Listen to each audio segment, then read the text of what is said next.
ਵਾਹਿਗੁਰੂ ਜੀ ਕਾ ਖਾਲਸਾ ਵਾਹਿਗੁਰੂ ਜੀ ਕੀ ਫਤਿਹ।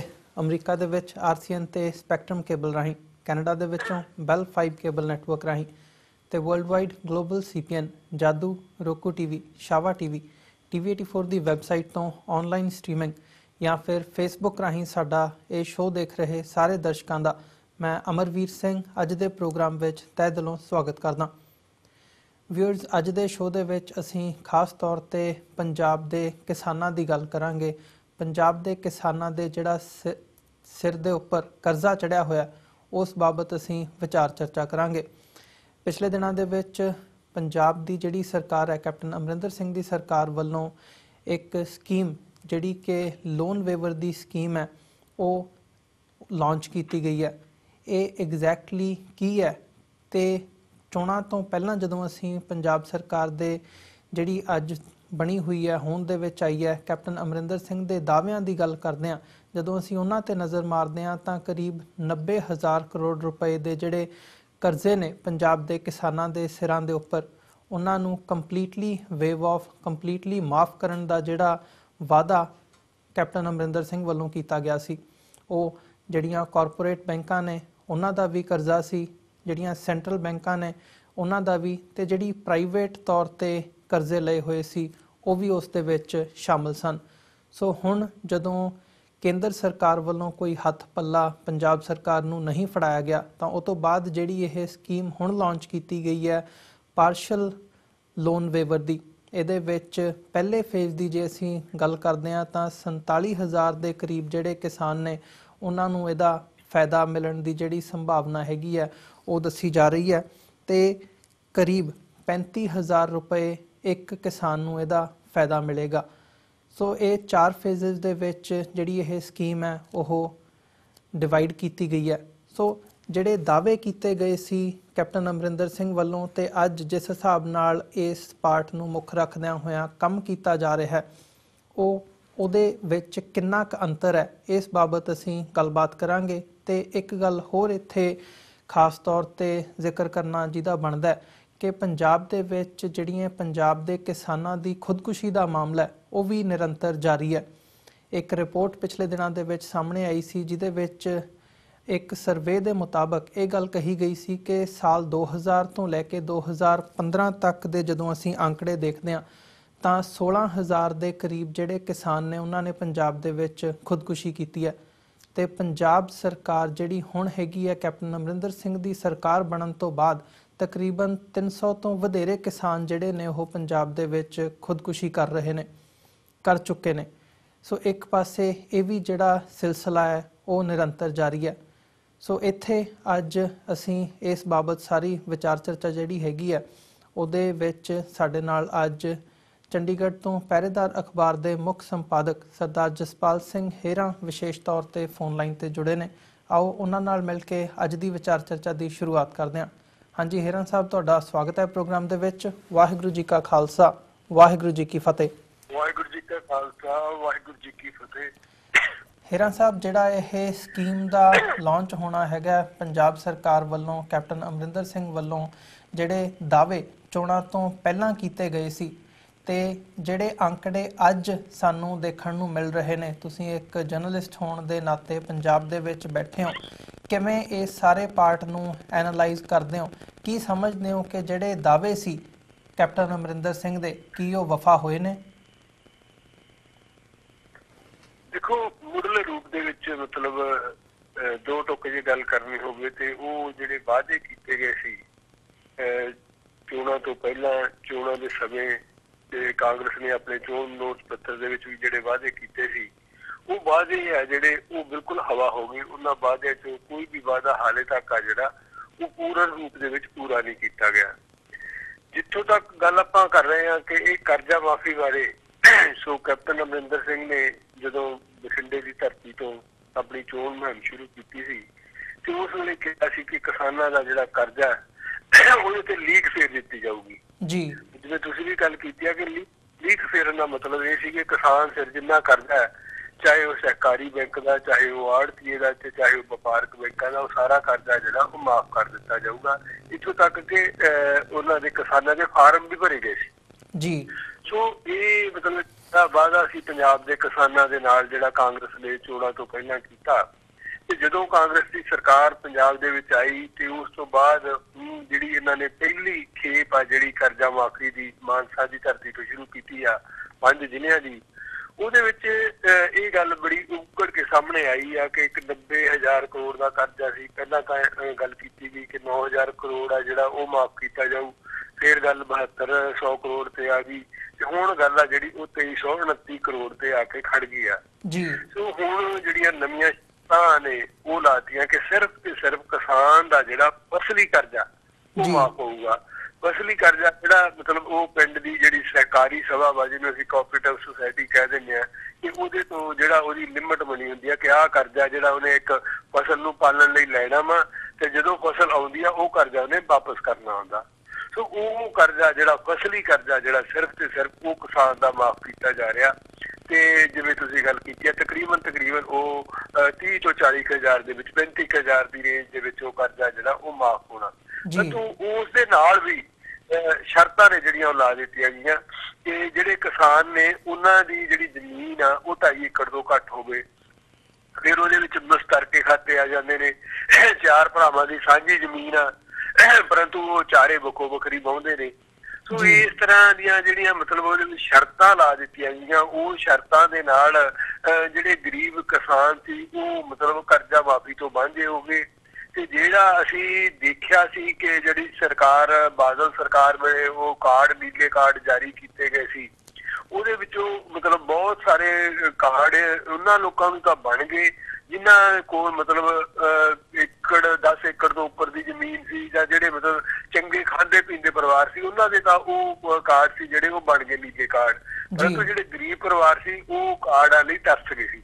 ਸੋ ਉਹੀ ਕੁਛ ਆ ਜਿਹੜਾ ਉਹ ਹੁਣ ਇਹ ਕਰਜ਼ਾ ਮਾਫੀ ਵਾਲੇ ਪਾਸੇ ਵੀ ਹੋਇਆ ਕਿ ਇੱਕ ਪਾਸੇ ਜਿਹੜਾ ਗਰੀਬ ਕਿਸਾਨ ਆ, ਜਿਹੜਾ ਛੋਟਾ ਕਿਸਾਨ ਆ, ਜਿਹੜਾ ਉਹਦੀ ਕਰਜ਼ਾ ਮਾਫੀ ਆ ਜਿਹੜੀ ਉਹ ਤਾਂ ਨਹੀਂ ਹੋ ਰਹੀ, ਕਿਸੇ ਦੀ 5 ਰੁਪਏ ਹੋ ਰਹੀ ਹੈ, ਕਿਸੇ ਦੀ 7 ਰੁਪਏ ਹੋ ਰਹੀ ਹੈ, ਜਿਹੜੀਆਂ ਉਹ ਸ਼ਰਤਾਂ ਲਾਈਆਂ ਗਈਆਂ ਨੇ ਉਹਨਾਂ ਦੇ ਮੁਤਾਬਕ।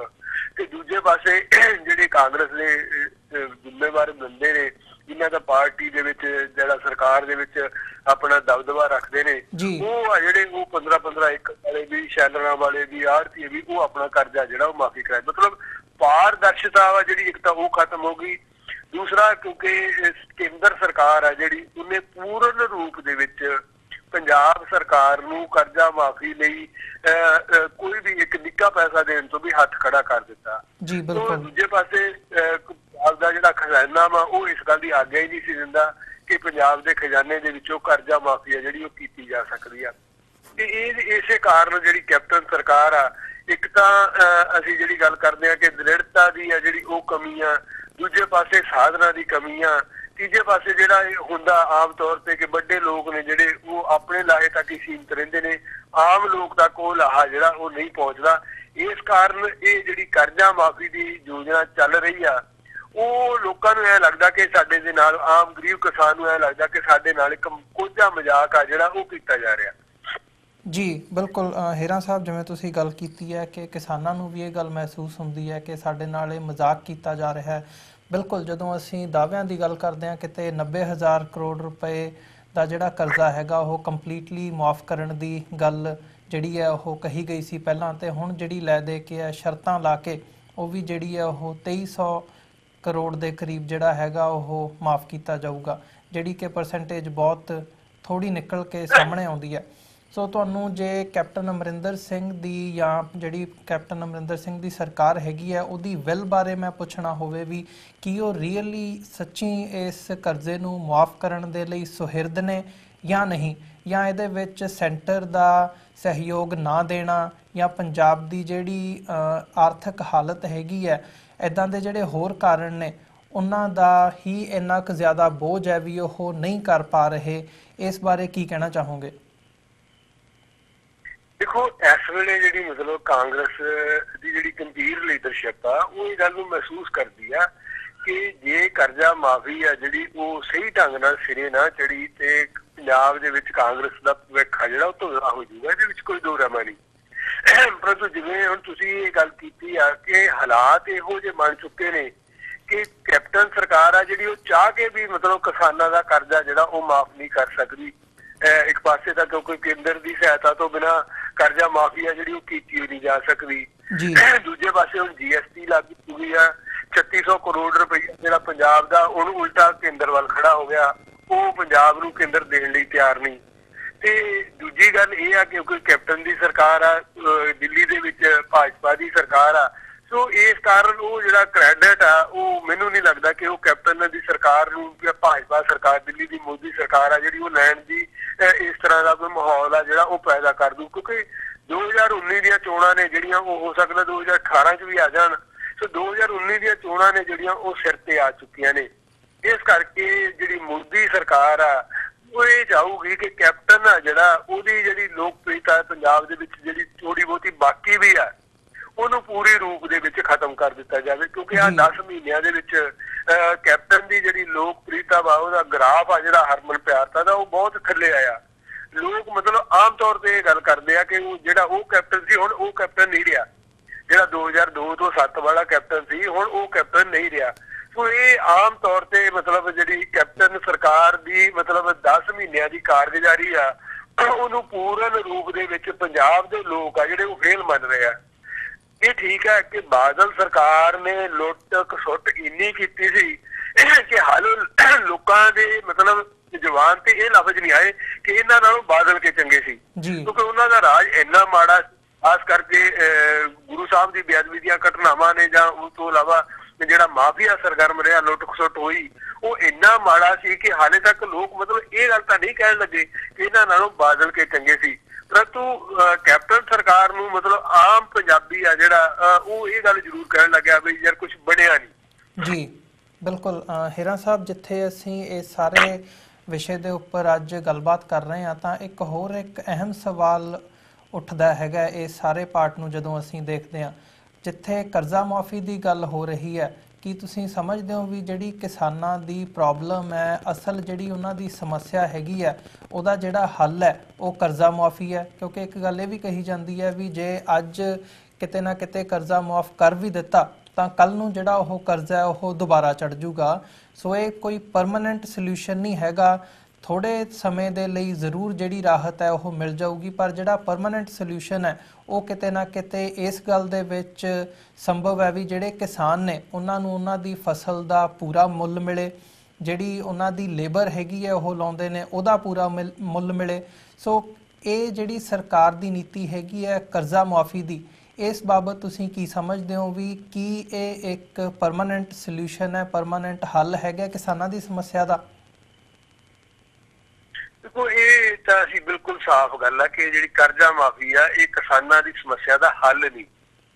ਠੀਕ ਹੈ ਕਿ ਉਹ ਜਿਵੇਂ ਅਸੀਂ ਕਹਿੰਦੇ ਹੁੰਦੇ ਆ ਕਿ ਬੰਦਾ ਜਿਹੜਾ ਮਰਦਾ ਵਾ ਉਹਨੂੰ ਵੈਂਟੀਲੇਟਰ ਤੇ ਲਾ ਦਿੰਦੇ ਆ, ਆਕਸੀਜਨ ਦੇ ਦਿੰਦੇ ਆ, ਇਹ ਕਰਜ਼ਾ ਮਾਫੀ ਆ ਜਿਹੜੀ ਉਹ ਕਿਸਾਨਾਂ ਲਈ ਆਕਸੀਜਨ ਜ਼ਰੂਰ ਹੋ ਸਕਦੀ ਆ।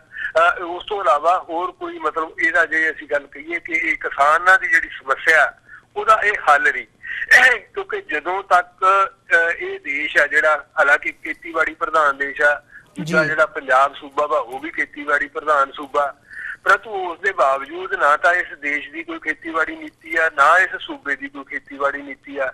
ਜਦੋਂ ਤੱਕ ਜਿਵੇਂ ਤੁਸੀਂ ਗੱਲ ਕੀਤੀ ਹੈ ਕਿ ਜਦੋਂ ਤੱਕ ਕਿਸਾਨ ਨੂੰ ਉਹਦੀ ਫਸਲ ਦਾ ਪੂਰਾ ਮੁੱਲ ਨਹੀਂ ਮਿਲਦਾ, ਖੇਤੀਬਾੜੀ ਆ ਜਿਹੜੀ ਉਹ ਲਾਹੇਵੰਦਾ ਧੰਦਾ ਨਹੀਂ ਬਣਦੀ। ਸਵਾਮੀਨਾਥਨ ਕਮਿਸ਼ਨ ਆ ਜਿਹੜਾ ਉਹਦੀਆਂ ਰਿਪੋਰਟਾਂ ਨੇ ਜਿਹੜੀਆਂ ਉਹਨਾਂ ਨੂੰ ਜਾਰੀ ਨਹੀਂ ਕੀਤਾ ਜਾਂਦਾ। ਮੋਦੀ ਨੇ ਵੀ ਮਤਲਬ ਚੋਣਾਂ ਵੇਲੇ 2014 ਨੂੰ ਜੇ ਅਸੀਂ ਯਾਦ ਕਰੀਏ ਤਾਂ ਮੋਦੀ ਨੇ ਬਾਰ-ਬਾਰ ਇਹ ਦਾਅਵਾ ਕੀਤਾ ਸੀ ਕਿ ਕਿਸਾਨ ਦਾ ਜਿੰਨਾ ਖਰਚ ਆਉਂਦਾ ਵਾ ਉਹਨੂੰ ਫਸਲ ਨੂੰ ਪੈਦਾ ਕਰਨ ਤੇ ਘੱਟੋ ਘੱਟ ਉਹਨੂੰ ਉਹਦਾ ਦੁੱਗਣਾ ਵਾ ਜਿਹੜਾ ਫਸਲ ਵੇਚਣ ਵੇਲੇ ਉਹਦਾ ਦੁੱਗਣਾ ਜ਼ਰੂਰ ਮਿਲਣਾ ਚਾਹੀਦਾ। ਸੋ ਇਹ ਜਿਹੜਾ ਕੁਝ ਮਤਲਬ ਜਿਹੜੀਆਂ ਗੱਲਾਂ ਦਾਅਵੇ ਕੀਤੇ ਗਏ ਸੀ ਕਿ ਖਾਸ ਕਰਕੇ ਜਿਹੜੀ ਗੱਲ ਆ ਖੇਤੀਬਾੜੀ ਨੀਤੀ ਦੀ ਜਦੋਂ ਤੱਕ ਉਹ ਨਹੀਂ ਬਣਦੀ, ਹੁਣ ਅਸੀਂ ਪੰਜਾਬ 'ਚ ਦੇਖ ਲੈਂਦੇ ਆ ਕਿ ਇੱਕ ਪਾਸੇ ਦਾ ਕਰਜ਼ਾ ਮਾਫੀ ਗੱਲ ਆ ਤੇ ਦੂਜੇ ਪਾਸੇ ਅੱਜ ਆਲੂ ਆ ਜਿਹੜਾ ਉਹ ਸੜਕਾਂ ਤੇ ਰੋਲਿਆ। ਕਿਸਾਨ ਤਾਂ ਫਿਰ ਉੱਥੇ ਦਾ ਉੱਥੇ ਗਿਆ, ਇਹਨਾਂ ਦੀ ਇੱਕ ਆਲੂ ਦੀ ਫਸਲ ਆ ਜਿਹੜੀ ਉਹ ਪੂਰੀ ਦੀ ਪੂਰੀ ਤਬਾਹ ਹੋ ਜਾਣੀ ਆ, ਤੇ ਅਸੀਂ ਕਿਵੇਂ ਮਤਲਬ ਇਸ ਗੱਲ ਦੀ ਉਮੀਦ ਕਰ ਸਕਦੇ ਹਾਂ ਕਿ ਉਹ ਕਰਜ਼ਾ ਮਾਫੀ ਤੋਂ ਬਾਹਰ ਆ ਜਾਊਗਾ। ਸੋ ਜਦੋਂ ਤੱਕ ਪੰਜਾਬ ਦਾ ਕਿਸਾਨ ਆ ਜਿਹੜਾ ਉਹ ਇੱਕ ਤਾਂ ਕਣਕ ਝੋਨੇ ਦੇ ਚੱਕਰ 'ਚ ਇਹਨਾਂ ਨੇ ਉਲਝਾਤਾ, ਕਣਕ ਝੋਨੇ ਦੇ ਚੱਕਰ 'ਚੋਂ ਜੇ ਉਹ ਬਾਹਰ ਨਿਕਲਣ ਦੀ ਕੋਸ਼ਿਸ਼ ਕਰਦਾ ਤੇ ਉਹਦੀਆਂ ਫਸਲਾਂ ਨੇ ਜਿਹੜੀਆਂ ਉਹ ਮਾਰਕੀਟਿੰਗ ਵੱਲੋਂ ਰੁਲ ਜਾਂਦੀਆਂ ਨੇ, ਕਦੇ ਆਲੂ ਰੁਲ ਜਾਂਦਾ ਵਾ, ਕਦੇ ਆਪਣੀ ਸੋਇਆਬੀਨ ਹੋਰ ਰੁਲ ਜਾਂਦੀ ਆ, ਕਦੇ ਸੂਰਜਮੁਖੀ ਰੁਲ ਜਾਂਦੀ ਆ। ਮਤਲਬ ਕਿਸਾਨ ਨੂੰ ਇਸ ਗੱਲ ਦੇ ਲਈ ਮਤਲਬ ਉਤਸ਼ਾਹਿਤ ਹੀ ਨਹੀਂ ਕੀਤਾ ਜਾ ਸਕਦਾ ਕਿ ਉਹ ਜਿਹੜੀਆਂ ਬਦਲਵੀਆਂ ਫਸਲਾਂ ਜਿਨ੍ਹਾਂ ਨੂੰ ਅਸੀਂ ਕੈਸ਼ ਕ੍ਰੌਪਸ ਕਹਿੰਦੇ ਆ, ਜਿਨ੍ਹਾਂ ਨਾਲ ਨਕਦੀ ਆਉਂਦੀ ਆ, ਉਸ ਪਾਸੇ ਉਹ ਤੁਰੇ। ਸੋ ਜਦੋਂ ਤੱਕ ਸਰਕਾਰਾਂ ਨੇ ਜਿਹੜੀਆਂ ਪੰਜਾਬ ਦੇ ਵਿੱਚ ਹੁਣ ਅਸੀਂ ਦੇਖ ਸਕਦੇ ਹਾਂ ਕਿ ਸਨਅਤੀ ਸੂਬਾ ਆਪਣਾ ਖੇਤੀਬਾੜੀ ਵਾਲਾ ਸੂਬਾ, ਪਰੰਤੂ ਇੱਥੇ ਖੇਤੀਬਾੜੀ ਆਧਾਰਿਤ ਕਿੰਨੀਆਂ ਕੁ ਸਨਅਤਾਂ ਲੱਗੀਆਂ ਹੋਈਆਂ ਨੇ ਜੀ।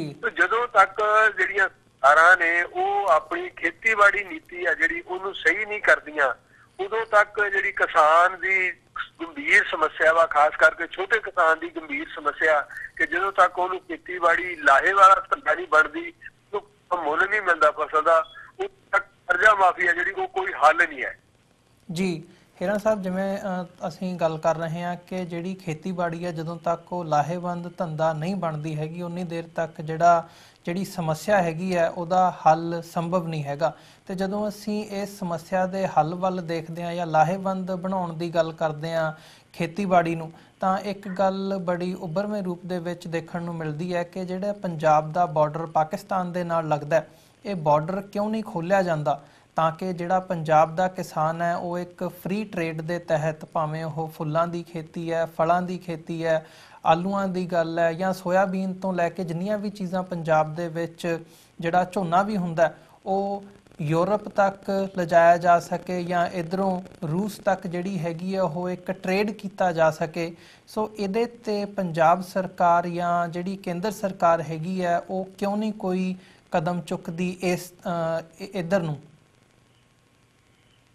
ਦੇਖੋ, ਸਾਡੇ ਜਿਹੜੇ ਮਤਲਬ ਸਿੱਖ ਆਗੂ ਸੀ, ਅਸੀਂ 1972 ਦੇ ਪਿੱਛੇ ਚਲੇ ਜਾਈਏ, ਉਦੋਂ ਸਰਦਾਰ ਕਪੂਰ ਸਿੰਘ ਹੋਰਾਂ ਨੇ ਅਨੰਦਪੁਰ ਸਾਹਿਬ ਦਾ ਮਤਾ ਡਰਾਫਟ ਕੀਤਾ ਤੇ ਉਹਦੇ ਵਿੱਚ ਇਹ ਗੱਲ ਬਿਲਕੁਲ ਸਾਫ਼ ਤੇ ਸਪਸ਼ਟ ਸੀ ਕਿ ਕੇਂਦਰ ਸਰਕਾਰ ਆ ਜਿਹੜੀ ਉਹਦੇ ਕੋਲ ਸਿਰਫ ਤੇ ਸਿਰਫ 4 ਵਿਭਾਗ ਨੇ ਜਿਹੜੇ ਉਹ ਹੋਣੇ ਚਾਹੀਦੇ ਆ। ਉਸ ਤੋਂ ਬਾਕੀ ਆ ਜਿਹੜੇ ਸਾਰੇ ਅਧਿਕਾਰ ਸੂਬੇ ਨੂੰ ਹੋਣੇ ਚਾਹੀਦੇ ਆ। ਸੂਬੇ ਦੇ ਵਿੱਚ ਕਿਹੜੀ ਫਸਲ ਹੁੰਦੀ ਆ, ਉਹ ਉਹਨੇ ਕਿੱਥੇ ਵੇਚਣੀ ਆ, ਜਾਂ ਉਹਨੇ ਖਰੀਦ ਜੇ ਕੋਈ ਕਰਨੀ ਆ ਤਾਂ ਉਹਨੇ ਕਿੱਥੋਂ ਕਰਨੀ ਆ, ਇਹ ਸਾਰੇ ਅਧਿਕਾਰ ਨੇ ਜਿਹੜੇ ਸੂਬਾ ਸਰਕਾਰ ਕੋਲ ਜ਼ਰੂਰ ਹੋਣੇ ਚਾਹੀਦੇ ਸੀ ਜੀ। ਪਰੰਤੂ ਅਸੀਂ ਦੇਖ ਸਕਦੇ ਹਾਂ ਕਿ ਸਮੇਂ ਦੇ ਅਨੁਸਾਰ ਅੱਜ ਬਾਦਲ ਦਲ ਵਾਲੇ ਵੀ ਅਨੰਦਪੁਰ ਸਾਹਿਬ ਦਾ ਮਤਾ ਭੁੱਲ ਗਏ ਨੇ ਤੇ ਸਾਰੇ ਹੀ ਭੁੱਲ ਗਏ ਨੇ ਤੇ ਇਸੇ ਕਾਰਨ ਅੱਜ ਪੰਜਾਬ ਆ ਜਿਹੜਾ ਉਹ ਇੱਕ ਤਰ੍ਹਾਂ ਦੀ ਮਤਲਬ ਇਹਨਾਂ ਦੀ ਜਕੜ ਦੇ ਵਿੱਚ ਜੋ ਕੁਝ ਕੇਂਦਰ ਚਾਹੁੰਦਾ ਵਾ ਉਹੀ ਕੁਝ ਹੁੰਦਾ ਵਾ। ਤੇ ਜਿਹੜੀ ਗੱਲ ਤੁਸੀਂ ਕੀਤੀ ਹੈ ਬਿਲਕੁਲ ਇਸ ਤੋਂ ਇਲਾਵਾ ਹੋਰ ਕੋਈ ਹੱਲ ਹੀ ਨਹੀਂ ਹੈ ਕਿ ਪੰਜਾਬ ਦਾ ਕਿਸਾਨ ਨੇ ਕੀ ਪੈਦਾ ਕਰਨਾ ਤੇ ਉਹਨੇ ਕਿੱਥੇ ਵੇਚਣਾ।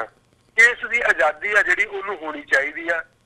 ਸਰਕਾਰ ਆ ਜਿਹੜੀ ਉਹਨੂੰ ਸਹੂਲਤਾਂ ਦੇਵੇ, ਉਹਨੂੰ ਜਿਹੜੀ ਨਵੀਂ ਤਕਨੀਕ ਆ ਉਹਦੀ ਜਾਣਕਾਰੀ ਦੇਵੇ, ਨਵੇਂ ਬੀਜ ਦੇਵੇ ਤੇ ਇਹ ਜਿਹੜਾ ਮਤਲਬ ਫਸਲ ਨੂੰ ਖਰੀਦਣ ਤੇ ਵੇਚਣ ਦਾ ਜੇ ਸਰਕਾਰ ਇਹ ਪ੍ਰਬੰਧ ਨਹੀਂ ਕਰ ਸਕਦੀ, ਜਿਵੇਂ ਹੁਣ ਪਹਿਲਾਂ ਵੀ ਗੱਲ ਕਰ ਸਕੇ ਕਿ ਅੱਜ ਆਲੂ ਆ ਜਿਹੜਾ ਉਹ ਸੜਕਾਂ ਤੇ ਰੁੜ ਰਿਹਾ, ਬਸ ਸਰਕਾਰ ਕੋਈ ਪ੍ਰਬੰਧ ਨਹੀਂ ਕਰ ਰਹੀ।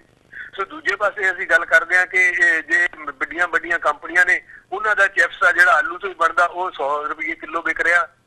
ਸੋ ਇਹ ਜਿਹੜੀ ਸਰਕਾਰ ਦੀ ਮਤਲਬ ਮੈਂ ਸਮਝਦਾ ਕਿ ਜਿਹੜੀ ਖੇਤੀਬਾੜੀ ਨੀਤੀ ਨਾ ਬਣਾਉਣਾ ਉਹਦੀ ਇੱਕ ਵੱਧ ਨੀਤੀ ਆ, ਉਹਦੇ ਢਿੱਡ 'ਚ ਪੰਜਾਬ ਦੇ ਕਿਸਾਨਾਂ ਨੂੰ ਲੈ ਕੇ ਜਿਹੜਾ ਖੋਟ ਆ ਉਹਦੇ ਕਾਰਨ ਅੱਜ ਜਿਹੜਾ ਪੰਜਾਬ ਦਾ ਕਿਸਾਨ ਆ ਉਹਦੇ ਕੋਲ ਕੋਈ ਬਦਲ ਹੀ ਨਹੀਂ ਹੈ, ਉਹਦੇ ਸਾਹਮਣੇ ਕੋਈ ਬਦਲ ਹੀ ਨਹੀਂ ਦਿਖਾਈ ਦੇ ਰਿਹਾ ਉਹਨੂੰ। ਜਿਵੇਂ ਤੁਸੀਂ ਗੱਲ ਕੀਤੀ ਆ ਕਿ ਫੁੱਲਾਂ ਦੀ ਖੇਤੀ ਕਰ ਸਕਦਾ, ਹੋਰ ਉਸ ਤੋਂ ਇਲਾਵਾ ਪੰਜਾਬ ਦੀ ਜਿਹੜੀ ਐਡੀ ਵੱਡੀ ਉਪਜਾਊ ਧਰਤੀ ਆ ਉਧਰ ਦੂਜੇ ਪਾਸੇ ਪਾਕਿਸਤਾਨ ਦਾ ਮਤਲਬ ਪੰਜਾਬ ਦੇ ਨਾਲ ਨੇੜੇ ਮਤਲਬ ਅਰਬ ਕੰਟਰੀਜ਼ ਨੇ ਜਿਹੜੀ ਉੱਥੇ ਮਤਲਬ ਫੁੱਲਾਂ ਦੀ ਕਿੰਨੀ ਖਪਤ ਆ। ਸੋ ਇਹ ਸਾਰਾ ਕੁਝ ਸਾਡੇ ਸਾਹਮਣੇ ਆ ਕਿ ਪੰਜਾਬ ਦਾ ਕਿਸਾਨ ਆ ਜਿਹੜਾ ਉਹ ਖੁਸ਼ਹਾਲ ਹੋ ਸਕਦਾ, ਆਪਣੇ ਦਮ ਤੇ ਖੁਸ਼ਹਾਲ ਹੋ ਸਕਦਾ, ਪਰੰਤੂ ਕਿਉਂਕਿ ਸਰਕਾਰ ਦੀ ਉਹਦੇ ਤੇ ਜਕੜ ਆ। ਸਰਕਾਰ ਇਹ ਚਾਹੁੰਦੀ ਨਹੀਂ ਕਿ ਪੰਜਾਬ ਦਾ ਕਿਸਾਨ ਆ ਜਿਹੜਾ ਉਹ ਖੁਸ਼ਹਾਲ ਹੋਵੇ, ਉਹ ਬਸ ਮੰਗਤਾ ਬਣਾਉਣਾ ਚਾਹੁੰਦੀ ਆ ਕਿ ਕਰਜ਼ਾ ਮਾਫੀ ਦੇ ਲਈ ਉਹ ਝੋਲੀ ਅੜਦਾ ਰਵੇ ਜਾਂ ਫਾਹਾ ਲੈਂਦਾ ਰਵੇ। ਸੋ ਸਰਕਾਰ ਦੀ ਨੀਤ ਆ ਜਿਹੜੀ ਉਹ ਮਾੜੀ ਹੋਣ ਦੇ ਕਾਰਨ ਅੱਜ ਤੱਕ ਜਿਹੜੀ ਪੰਜਾਬ ਦੇ ਵਿੱਚ ਕਿਸਾਨੀ ਆ ਜਿਹੜੀ ਉਹ ਲਾਹੇਵੰਦੇ ਧੰਦੇ ਦੇ ਵਿੱਚ ਨਹੀਂ ਬਦਲ ਸਕੀ ਜੀ। ਹੀਰਾ ਸਾਹਿਬ, ਜਿਵੇਂ ਅੱਜ ਅਸੀਂ ਦੇਖਦੇ ਹਾਂ ਜਿਹੜਾ ਕੇਂਦਰ ਸਰਕਾਰ ਦਾ ਰਵੱਈਆ ਵੀ ਹੈ ਖਾਸ ਤੌਰ ਤੇ ਪਾਕਿਸਤਾਨ ਦੇ ਪ੍ਰਤੀ, ਜਿਵੇਂ ਬੀਤੇ ਦਿਨ ਹੀ ਜਨਰਲ ਰਾਵਤ ਦੀ ਫੌਜੀ ਮੁਖੀ ਦੀ ਇਹ ਸਟੇਟਮੈਂਟ ਸੀਗੀ ਨਿਊਕਲੀਅਰ ਜਿਹੜੀ ਹਥਿਆਰ ਹੈਗੇ ਆ ਉਹਨਾਂ ਨੂੰ ਮੁੱਖ ਰੱਖਦਿਆਂ, ਤੇ ਫਿਰ ਪਾਕਿਸਤਾਨ ਵੱਲੋਂ ਵੀ ਜਿਹੜਾ ਹੈਗਾ ਉਹਦਾ ਜਵਾਬ ਦਿੱਤਾ ਗਿਆ, ਉਸ ਬਿਆਨ ਦਾ ਕੰਡੈਮ ਵੀ ਕੀਤਾ ਗਿਆ, ਨਖੇਦੀ ਵੀ ਕੀਤੀ ਗਈ। ਸੋ ਇੱਦਾਂ ਦੀ ਜਿਹੜੀ ਪਾਕਿਸਤਾਨ ਪ੍ਰਤੀ ਆਮ ਤੌਰ ਤੇ ਨੀਤੀ ਦੇਖਣ ਨੂੰ ਮਿਲਦੀ ਹੈ, ਸੋ ਤੁਹਾਨੂੰ ਲੱਗਦਾ ਵੀ ਇਹਦਾ ਪੰਜਾਬ ਨੂੰ ਖਾਸ ਤੌਰ ਤੇ ਬਹੁਤ ਜ਼ਿਆਦਾ ਨੁਕਸਾਨ ਹੁੰਦਾ? ਜਿਵੇਂ ਤੁਸੀਂ ਪਹਿਲਾਂ ਵੀ ਮੈਂਸ਼ਨ ਕੀਤਾ ਕਿ ਜਿਹੜੀ ਭਾਰਤ ਸਰਕਾਰ ਦੀ ਨੀਤੀ ਹੈ, ਜੇ ਉਹ ਪੰਜਾਬ ਨੂੰ ਆਪਣੇ ਥੱਲੇ ਨਾ ਰੱਖਣ ਜਾਂ ਉਹਦੇ ਤੇ ਆਪਣੀ ਜਿਹੜੀ ਵਿਲ ਹੈਗੀ ਹੈ ਉਹ ਨਾ ਥੋਪਣ ਤਾਂ ਪੰਜਾਬ ਖੁਸ਼ਹਾਲ ਹੋ ਸਕਦਾ ਹੈ। ਦੇਖੋ, ਜਿਹੜੀ ਸਾਡੇ ਸਾਹਮਣੇ ਇੱਕ ਗੰਭੀਰ ਸਮੱਸਿਆ ਇਹ ਹੋਈ ਆ ਕਿ 2019 ਦੀਆਂ ਚੋਣਾਂ ਨੇ ਉਹ ਸਾਹਮਣੇ ਨੇ। ਦੂਜੇ ਪਾਸੇ ਜਿਹੜੀ ਮਤਲਬ ਭਾਜਪਾ ਜਾਂ ਅਸੀਂ ਭਗਵਾਂ ਬ੍ਰਿਗੇਡ ਕਹਿ ਦਈਏ, RSS ਕਹਿ ਦਈਏ, ਉਹਨਾਂ ਦੀਆਂ ਕਿਉਂਕਿ ਆਰਥਿਕ ਨੀਤੀਆਂ, ਮੋਦੀ ਦੀਆਂ ਆਰਥਿਕ ਨੀਤੀਆਂ ਬੁਰੀ ਤਰ੍ਹਾਂ ਫੇਲ ਹੋਈਆਂ ਨੇ। ਮਤਲਬ ਇਸ ਵੇਲੇ ਦੇਸ਼ ਆ ਜਿਹੜਾ ਉਹ ਆਰਥਿਕ ਤੌਰ ਤੇ ਇੱਕ ਤਰ੍ਹਾਂ ਤਬਾਹੀ ਦੇ ਕੰਢੇ ਖੜਾ ਜੀ। ਉਹਨਾਂ ਕੋਲ ਜੇ ਹੁਣ ਉਹਨਾਂ ਨੇ 2019 ਚ ਵਾਪਸੀ ਕਰਨੀ ਆ, ਦਾਅਵਾ ਕੀਤਾ ਜਾ ਰਿਹਾ ਕਿ 2019 ਚ ਅਸੀਂ ਵਾਪਸੀ ਕਰਨੀ ਆ ਤੇ ਨਾਲ 2022 ਚ ਜਿਹੜਾ ਹਿੰਦੂ ਰਾਸ਼ਟਰ ਐਲਾਨ ਕਰਨ ਦੇ ਦਾਅਵੇ ਕੀਤੇ ਜਾ ਰਹੇ ਨੇ, ਉਹਨਾਂ ਦੇ ਕੋਲ ਸਿਰਫ ਤੇ ਸਿਰਫ ਇੱਕੋ ਹੀ ਪੱਤਾ ਬਾਕੀ ਰਹਿੰਦਾ ਵਾ, ਜਿਹੜਾ ਉਹਨਾਂ ਨੇ ਇੱਕ ਨਵਾਂ ਪੱਤਾ ਬਣਾ ਲਿਆ। ਇੱਕ ਪਾਸੇ ਦੇਸ਼ ਭਗਤੀ ਆ ਜੀ ਤੇ ਦੂਜੇ ਪਾਸੇ ਦੇਸ਼ ਧਰੋਹ ਆ। ਉਸ ਨੂੰ ਲੈ ਕੇ ਜਿਹੜੇ ਪਾਕਿਸਤਾਨ ਤੇ ਹਮਲੇ ਕੀਤੇ ਜਾਂਦੇ ਆ, ਪਾਕਿਸਤਾਨ ਪ੍ਰਤੀ ਨਫ਼ਰਤ ਪੈਦਾ ਕੀਤੀ ਜਾਂਦੀ ਆ, ਇਸ ਦੇਸ਼ ਦੀ ਜਿਹੜੀ ਮੁਸਲਮਾਨ ਭਾਈਚਾਰਾ ਘੱਟ ਗਿਣਤੀ ਆ ਉਹਦੇ ਪ੍ਰਤੀ ਨਫ਼ਰਤ ਪੈਦਾ ਕੀਤੀ ਜਾਂਦੀ ਆ। ਸੋ ਇਹ ਜਿਹੜੀ ਵੋਟ ਰਾਜਨੀਤੀ ਕਾਰਨ ਇਹ ਜਿਹੜੀ ਫਿਰਕੂ ਜਨੂਨ ਪੈਦਾ ਕੀਤਾ ਜਾ ਰਿਹਾ, ਫਿਰਕੂ ਨਫ਼ਰਤ ਪੈਦਾ ਕੀਤੀ ਜਾ ਰਹੀ ਆ, ਉਹਦਾ ਸਭ ਤੋਂ ਵੱਧ ਖਮਿਆਜ਼ਾ ਜਿਹੜਾ ਉਹ ਪੰਜਾਬ ਨੂੰ ਹੀ ਭੁਗਤਣਾ ਪੈਂਦਾ, ਕਿਉਂਕਿ ਪੰਜਾਬ ਦਾ ਬਾਰਡਰ ਹੈ ਜਿਹੜਾ ਉਹ ਪਾਕਿਸਤਾਨ ਦੇ ਨਾਲ ਲੱਗਦਾ। ਤੇ ਇਹ ਇਸ ਕਾਰਨ ਮਤਲਬ ਜਿਹੜੀ ਇਸ ਦੇਸ਼ ਦੀ ਸਰਕਾਰ ਆ ਜਾਂ ਇਸ ਦੇਸ਼ ਦੀ ਬਹੁ ਗਿਣਤੀ ਆ, ਉਹਨਾਂ ਦਾ ਜਿਹੜਾ ਨਿਸ਼ਾਨਾ ਵਾ ਉਹ ਤਾਂ ਸਿਰਫ ਹਿੰਦੂ ਪੱਤਾ ਖੇਲਣਾ ਵਾ ਜਾਂ ਫਿਰ ਕੋਈ ਜਨੂਨ ਆ ਜਿਹੜਾ ਉਹਨੂੰ ਉਭਾਰਨਾ ਵਾ। ਇਸ ਕਾਰਨ ਕਦੇ ਫੌਜੀ ਜਰਨੈਲ ਇਸ ਤਰ੍ਹਾਂ ਦੇ ਬਿਆਨ ਦੇ ਰਹੇ ਨੇ, ਕਦੇ ਇੱਥੋਂ ਜਿਹੜੇ ਇਹਨਾਂ ਦੇ ਵੱਡੇ ਵੱਡੇ ਆਗੂ ਆ ਉਹ ਬਿਆਨ ਦੇ ਰਹੇ ਨੇ। ਸੋ ਇਹ ਬਿਲਕੁਲ ਸਾਫ਼ ਆ ਕਿ ਆਉਣ ਵਾਲੀ 2019 ਦੀ ਜਿਹੜੀ ਲੋਕ ਸਭਾ ਚੋਣ ਆ ਉਹ ਕਿਸੇ ਆਰਥਿਕ ਮੁੱਦੇ ਤੇ ਨਹੀਂ ਲੜੀ ਜਾਣੀ, ਕਿਉਂਕਿ ਭਾਜਪਾ ਜਿਹੜੀ ਉਹਦੇ ਕੋਲ ਕੁਝ ਕਹਿਣ ਲਈ ਹੋਈ ਨਹੀਂ ਹੈ, ਕੁਝ ਦਿਖਾਉਣ ਲਈ ਹੋਈ ਨਹੀਂ ਹੈ। ਸੋ ਇਸ ਕਾਰਨ 2019 ਦੀ ਚੋਣ ਆ ਜਿਹੜੀ ਉਹ ਫਿਰਕੂ ਜਨੂਨ ਤੇ ਫਿਰਕੂ ਏਜੰਡੇ ਤੇ ਲੜੀ ਜਾਣੀ ਆ, ਜਿਹਦੀ ਤਿਆਰੀ ਆ ਜਿਹੜੀ ਉਹ ਭਾਜਪਾ ਜਿਹੜੀ ਪਾਕਿਸਤਾਨ ਦੇ ਨਾਲ ਨਫ਼ਰਤ ਪੈਦਾ ਕਰਕੇ ਜਾਂ ਦੇਸ਼ ਦੀਆਂ ਘੱਟ ਗਿਣਤੀਆਂ ਪ੍ਰਤੀ ਨਫ਼ਰਤ ਪੈਦਾ ਕਰਕੇ ਉਹ ਤਿਆਰੀ ਆ ਜਿਹੜੀ ਉਹ ਕੀਤੀ ਜਾ ਰਹੀ ਹੈ।